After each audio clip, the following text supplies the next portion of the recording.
अस्सलाम वालेकुम। खौफनाक रास्ते का छलावा।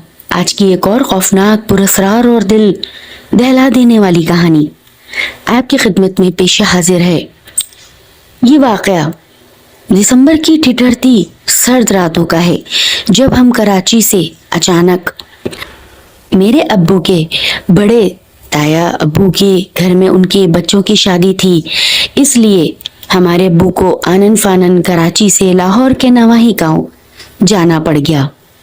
हम बाय ट्रेन बहुत खुशी खुशी गए थे। हम दो बहन भाई, मेरा नाम अरसलान और मेरी बड़ी आपी का नाम रिदा था। हमारी गाड़ी जब स्टेशन से लगी, हम खुशी से फूले नहीं समा रहे थे, क्योंकि हम 4 साल बाद अपने दादा दादी से मिलने जा रहे थे। अब्बू इतने ज्यादा मसरूफ रहते थे कि उन्हें वक्त ही ना मिलता था, और अम्मी भी बहुत खुश थी कि वो अपनी नंदों और अपनी सास ससुर से मुलाकात करेंगी। वहाँ हमारा सिर्फ और सिर्फ 7 दिन का स्टे था, लेकिन यकीन मानिए हमारी जिंदगी के बेहतरीन लम्हातों में से चंद लम्हे हमें हमारे ददियाल से मैसर आते थे। हम अब अपने गांव पहुंच चुके थे तांगा गाड़ी में। मुझे तांगों से कुछ खास लगाव था, लिहाजा मैं बहुत मजे से पूरा गांव का रास्ता एंजॉय करता रहा। हम दोपहर के 3 बजे अपने ददिहाल में मौजूद थे। दादा दादी खुशी से फूले नहीं समा रहे थे, और करीब करीब के लोग भी तांगा गाड़ी देखकर खींचे चले आए, क्योंकि गांव वाले लोग बहुत मिलनसार होते हैं, आपस में उनके ताल्लुकात बहुत अच्छे होते हैं। यही तो फर्क है शहर की जिंदगी और देहात की जिंदगी में। गहमा गहमी सी मची रही। बहुत बेहतरीन किस्म का खाना खाया, हत्ता कि हमें वहां बैठे बैठे 8 बज गए थे। चलो भाई अब आराम कर लो, दादा इशा पढ़कर आ चुके थे। बेटा, मैं तुमसे कुछ अहम बात करने चाहता हूँ। उन्होंने अपने बेटे रहीम को मुखातिब किया, जो कि मेरे वालिद साहब थे। हाँ अब्बा जान, बोलिए, जरूर बोलिए। बेटा, तुम ये जो इतना सारा सामान लेकर आए हो, ये तुम कल ही अपने ताया जान को दे आना। शादी परसों से शुरू होगी, लेकिन देखो तुम सुबह 9 बजे यहाँ से निकल जाना और शाम 3 बजे से वहाँ से निकल आना, ताकि तुम्हें रास्ते में असर ना हो और तुम वक्त लगे हमारे गांव पहुँच जाओ। अब्बा जान, सब खैरियत तो है? आप काफी फिक्रमंद लग रहे हैं। बेटा, न जाने गांव के रास्ते के बाहर कुछ अजीबो गरीब हादसात रूनुमा हो रहे हैं। एक तो सर्दियां हैं, लोग दिन छिपे ही घरों में दुबक जाते हैं, और अगर कोई गलती से वहां निकल आए तो 1-2 लोगों की हमें लाशें ही मिली हैं। वल्लाहु आलम, कोई डाकू डकैत थे या कोई अफरेद है या कुछ और। बेटा, कुछ नहीं कहा जा सकता, लेकिन तुम वक्त रहते घर लौटाना। अच्छा अब्बा जान, जैसी आपकी हिदायत। और ये कहते हुए सब अब आराम करने लेट गए थे। सुबह 9 बजे हम अब अपने बड़े दादा अब्बू के घर तांगा गाड़ी में रवाना हो गए थे। वहां भी बहुत मजा आया, और वहां भी ताया अब्बू एक बात कहने लगे, बेटा परसों से घर में शादी शुरू है और कल जहेज उठेगा। अच्छा हुआ तुम आज सामान ले आए। ये तमाम सामान जहेज में बहन के साथ चला जाएगा तुम्हारी। और हाँ, यहाँ घर से टाइम से निकल जाना, ताकि वहाँ रास्ते में तुम्हें अंधेरा ना हो जाए। अगर अंधेरा हो गया, खुदा न खास्ता जो लोगों के मुंह में बातें आ रही हैं कि उस रास्ते पे कोई खतरनाक साया आ चुका है जो लोगों की जान ले रहा है, तो बेटा लेने के देने पड़ जाएंगे और फिर मुसीबत हमारे पीछे पड़ जाएगी। ताया अब्बू, क्या वाकई में कुछ हुआ है? बेटा, सुनने में तो यही आ रहा है। आज की रात आराम करो और सुबह सुबह तुम लोग यहाँ से निकल जाना। अच्छा ताया जान, आप भी परेशान ना हो। ताया जान ने तांगा गाड़ी मंगा दी थी। दोपहर के अभी 12 भी ना बजे थे कि हम वहां से निकल खड़े हुए। तांगे वाला भी काफी फिक्रमंद था। वो भी वहां की अजीब अजीब बातें करता रहा कि अब हम उस गांव की सवारी नहीं लेते, वो रास्ता बड़ा खतरनाक हो चुका है। हमें इन बातों की इतनी समझ ना थी। हम तो इन बातों को सिर्फ और सिर्फ किस्से कहानियों की तरह ही ले रहे थे, क्योंकि सर्दी इतनी ज्यादा थी। हम मोटी मोटी चादरों में लिपटे हुए थे, स्वेटर्स भी पहना हुआ था, और साथ साथ हमने स्कार्फ मुंह से लपेट रखा था। अब्बा जान, क्या वाकई में यहाँ कोई भूत प्रेत आ गए हैं? बेटा मालूम नहीं, तुम लोग इन बातों पर तवज्जो ना दो, हम सफर हमारा खैरियत से गुजरे बस। अब्बू के ताए अब्बू के गांव के और हमारे दादा के गांव से बीच में एक छोटी सी पुली रास्ता मिलाती थी और वो पुल के नीचे एक बहुत गहरा तालाब था। बस ये है वो जगह जहाँ पर अक्सर लोगों की लाशें मिल रही हैं। पता नहीं क्या वजह है। हम और ज्यादा दहशत ज़दा हो गए थे। जब तांगा गाड़ी उस पुल के ऊपर से गुजरी तो पहिया एक छोटे से कीचड़ के बने हुए गारे में फंस गया और हम गिरते गिरते बचे। सामान तो हमारे पास था नहीं, इसलिए मम्मा पापा, मैं और रिदा आपी आराम से तांगा गाड़ी से नीचे उतरे। पापा ने और उस तांगे वाले ने मिलकर तांगे को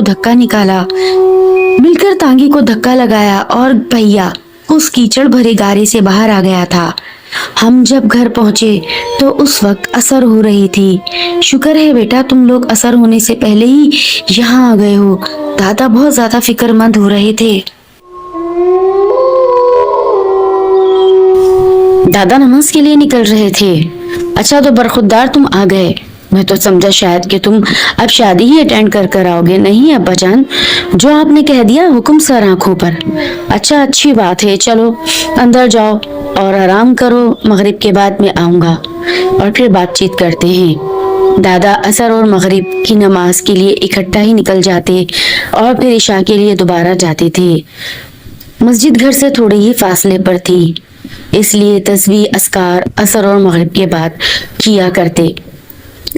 दादी बहुत ज़्यादा खुश हो गई थी, हमें बहुत ज़्यादा मोहब्बत कर रही थी और हमारे लिए चारपाइयाँ तो बिछी हुई थी। बस थोड़ी देर में गर्मा गर्म खाना भी आ गया था, जो हम खा पी कर अब चारपाइयों पर सुकून कर रहे थे। गांव की अपनी एक जिंदगी होती है, वो शहर की रौनक और चहल पहल से बिल्कुल अलग थलग होती है। हम रजाई में दुबके हुए अब सोने की ही तैयारी कर रहे थे जब दूर मैंने एक खौफनाक चीख की आवाज सुनी। मैंने रजाई से अपना मुंह निकाला और फौरन दादी कहकर चिल्लाया। दादी पास ही बैठी थी। वो कहने लगी, परेशान ना हो। रात को जब रात होने लगती है, सर्दियों में अक्सर गीदड़ ऐसे ही रोया करते हैं। न जाने ये इतना क्यों रोते हैं। मैं तो खुद जब से इस गांव में शादी होकर आई हूँ और अब बुढ़ापे की दहलीज पर खड़ी हूँ, ये गीदड़ सर्दियों में ऐसे ही रोते हैं। तुम लोग परेशान ना हो, अपने सोने की तैयारी करो। दादी, अम्मी, अब्बू बातों में मसरूफ थे कि दादा भी चलकर आ गए थे। दादा जब हमारे पास आकर बैठे, हमें मजे मजे की बातें बताने लगे। वहाँ दिन कब कैसे गुजरा कुछ पता ही ना चला और हम बड़े दादा के घर शादी अटेंड करके भी वापस अब लौटने की तैयारी कर रहे थे। सामान हमारा पैक हो चुका था। मेरे दिल में अरमान ही रह गया था कि मैंने घोड़ों का नुक्कड़ पर जो एक बड़ा सा घर है, वहाँ मैंने वो घोड़े नहीं देखे। मैंने रिदा से कहा कि हम कल जाएंगे, लेकिन आज मैं अपनी एक हसरत पूरी करना चाहता हूँ। रिदा ने बोला, हाँ भाई बोलो, क्या बात है अरसलान, तुम ऐसा क्या, तुम मुझे मुसलसल कह रहे हो कि मैं अपनी इस गांव में एक ख्वाहिश पूरी करना चाहता हूँ, तो तुम मुझे बताओ तुम्हारी क्या ख्वाहिश है, मिलकर चलते हैं। अरे नहीं, मैं ही जाऊंगा दोस्तों के साथ। वो जो कोने में बड़ा सा अस्तबल है ना, वहाँ जो सफेद छोटे कद के 2 घोड़े हैं, बस जाने से पहले मैं उन्हें देखना चाहता हूँ। खूब फन किया है हमने, बस वो भी देखा हूँ। ठीक है, हमारी रवानगी तो कल की है और अभी घड़ी 4 बजा रही है। सब बातों में मसरूफ हैं, पैकिंग करवा रहे हैं। तुम चुपके से 9-11 हो जाओ। अगर अम्मी ने पूछा तो कह दूंगी यही वॉशरूम तक गया है। अगर अम्मी ने देख लिया कि अरसलान कहाँ है तो मैं फटाफट कोई बहाना लगा दूंगी, बस तुम आना जाना करना। तुम दिल में ये अरमान लेके ना जाओ, पता नहीं फिर हमारा कब दादा दादी से मिलना हो। आज बहुत कड़ाके की सर्दी पड़ रही थी, बहुत तेज हवाएं भी चल रही थी। जल्दी जल्दी में बाहर निकला और बराबर वाला घर बजाया। चलो चलते हैं अस्तबल। फिर हम भागम भाग अस्तबल पहुंचे। अस्तबल का बड़ा सा दरवाजा था, उसके नीचे आराम से हम आ जा सकते थे। मैं नीचे झुका और उस अस्तबल के अंदर आ गया। घोड़ों की हिनहिनाने की आवाजें मुझे बहुत पसंद है। मैं मजे से अपने हाथों में दबाए इतना खुश हो रहा था। ये तो बहुत बड़ा अस्तबल है, यहाँ तो कोई 15-16 घोड़े हैं। चल बताना कहाँ हैं वो छोटे कद के घोड़े। हाँ आगे हैं अरसलान, आ जाओ। असगर बोला, ये तमाम घोड़े पार करने के बाद वो जो छोटी सी जगह है वहां रहते हैं वो घोड़े। आओ चलो देखते हैं। हम भागम भाग वहां कोने में पहुंचे तो देखा कि वो आराम कर रहे थे। इतने खूबसूरत घोड़े तो आज तक मैंने जिंदगी में नहीं देखे। ये तो मेरे कद से भी छोटे हैं। हाँ छोटी नस्ल के हैं ये, ज्यादा ये बाहर नहीं निकालते, लेकिन कभी भी बाहर निकाले ना पूरा गांव उमड़ आता है इन खूबसूरत घोड़े को देखने के लिए। वाकई में असगर लाजवाब चीज है। आओ इनको मिलकर खाना खिलाते हैं। हम दोनों झुक कर डंडों से अब घोड़ों की जगह पर अंदर आ गए थे। नरम नरम सूखी हुई घास पर वो बैठे हुए थे और उनका चारा हमने उठाया और उनके मुंह से लगाया तो वो खाने लगे। नरम नरम चारा वो खाने लगे थे। मैं खुशी से फूले नहीं समा रहा था। उसके गले में बाहें डालकर मैं जब अपना चेहरा उसके जिस्म से रगड़ता तो अजीब सी धड़क उसकी खाल में आती। मुझे बड़ा मजा आ रहा था। मैं हाथ पे हाथ फेरे जा रहा था। कितने छोटे हैं, इनके पैर कितने मोटे हैं माशाल्लाह, इनका चेहरा कितना भारी है, इनकी पलकें कितनी बड़ी हैं। ये तो कार्टून है कार्टून। मैं मजे से तारीफ किए जा रहा था। वक्त कब निकल गया पता ही न चला। हमने घोड़ों को भरपेट खाना खिला दिया था। अचानक असगर बोल उठा, चलें, अब तो ये भी कोनों में बैठ गए हैं, लगता है थक गए हैं और इनका पेट भी भर गया है, ये अब सोएंगे। चलो निकलते हैं अरसलान।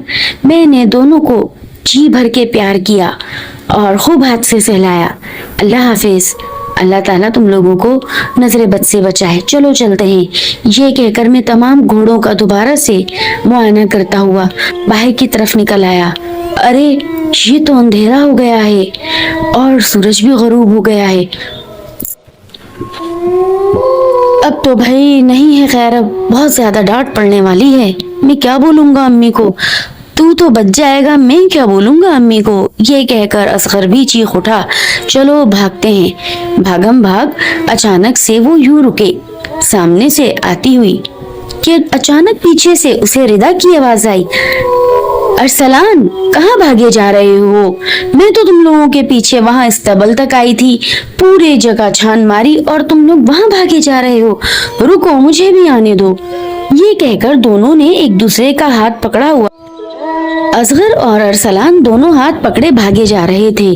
अरे रिदा आपी, उन्होंने एक दूसरे का हाथ छुड़ाया और जैसे ही पीछे पलटे तो वो रिदा आपी थी जो कि सर झुकाए खड़ी थी। अरे रिदा आपी माफ कर दीजिए, बहुत देर हो गई। वो अम्मी जान तो कुछ नहीं कहेंगी। अरे अम्मी जान क्या बोलेंगी, दादा गुस्सा हो रहे हैं। आओ मेरे साथ, मैं तुम्हें बताऊं, दादा तुमको ढूंढने आगे निकल गए हैं। मैं तुम लोगों को साथ लिए चलती हूँ। वो आगे ही गए हैं, इस्तबल क्रॉस कर गए हैं। मुझे तो पता था तुम इस्तबल में हो, इसलिए मैं यहाँ रुक गई। असगर और अरसलान एक दूसरे का चेहरा देखने लगे। यार चलो, मुझे दादा के पास जाना है आज। खैर नहीं, अब्बा से तो वो मुझे बचा ही लेंगे। नहीं, मैं जा रहा हूँ, तुम रिदा के साथ चले जाओ। वो थोड़ा मुझे छोड़ के आगे हो गया और सीधा सीधा भागने लगा। अरे रुको रुको असगर, इतनी तेज ना भागो, गिर जाओगे। मुझे जाने दो अरसलान, तुम रिदा के साथ चले जाओ और देखो दादा को भी ले आना, मेरा मत बताना, अपना ही कहना। वो भी सर पर पैर रखकर दौड़ रहा था। अचानक रिदा आगे बढ़ने लगी। जैसे ही रिदा आगे बढ़ी उसका साया जमीन पर बढ़ने लगा था।